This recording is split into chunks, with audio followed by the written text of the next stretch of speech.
ആരോഗ്യത്തോടെ ഇരിക്കാം. മികച്ച പരിചരണം ഞങ്ങളുടെ ഉറപ്പ്. Shoranur medical trust, Shoranur. School പാചക തൊഴിലാളി യൂണിയൻ CITU പാലക്കാട് ജില്ലാ കമ്മിറ്റി ഹെഡ് പോസ്റ്റ് ഓഫീസിലേക്ക് മാർച്ച് നടത്തി. പാചക തൊഴിലാളികളെ സ്ഥിരം ജീവനക്കാരായി അംഗീകരിക്കുക, സാമൂഹ്യ സുരക്ഷാ പദ്ധതിയിൽ ഉൾപ്പെടുത്തുക തുടങ്ങിയ ആവശ്യങ്ങൾ ഉന്നയിച്ചായിരുന്നു മാർച്ച് സംഘടിപ്പിച്ചത്. CITU ജില്ലാ കമ്മിറ്റി ഓഫീസിന് മുന്നിൽ നിന്ന് ആരംഭിച്ച മാർച്ച് ഹെഡ് പോസ്റ്റ് ഓഫീസിന് മുന്നിൽ സമാപിച്ചു. തുടർന്ന് നടന്ന ധർണ CITU ജില്ലാ പ്രസിഡന്റ് PN മോഹനൻ ഉദ്ഘാടനം ചെയ്തു. 20 രൂപയാണല്ലോ കേന്ദ്ര ഗവൺമെന്റ് കൊടുക്കുന്നത്. ആ പൈസ എന്തിനാ ബാക്കി വെക്കുന്നത്? ആ കാശ് ഇങ്ങോട്ടേക്ക് കൊടുത്തൂടെ? ക്ഷേമ പെൻഷനിൽ കൊടുക്കേണ്ട വീതം കൊടുക്കാതെ സംസ്ഥാന ഗവൺമെന്റാണ് താൽക്കാലികമായി അത് പരിഹരിച്ചുകൊണ്ട് മുന്നോട്ട് പോകുന്നത്. ഇത് അംഗീകരിച്ചു കൊടുക്കാൻ കഴിയുമോ?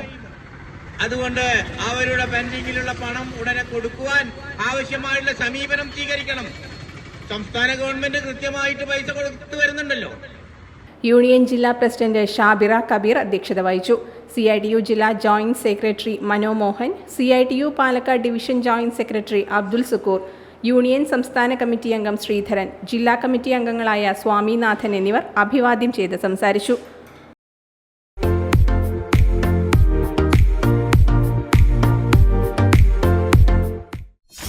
.view ന്യൂസ്, കാഴ്ചകളാണ് ലോകം, കണ്ടു തുടങ്ങുക.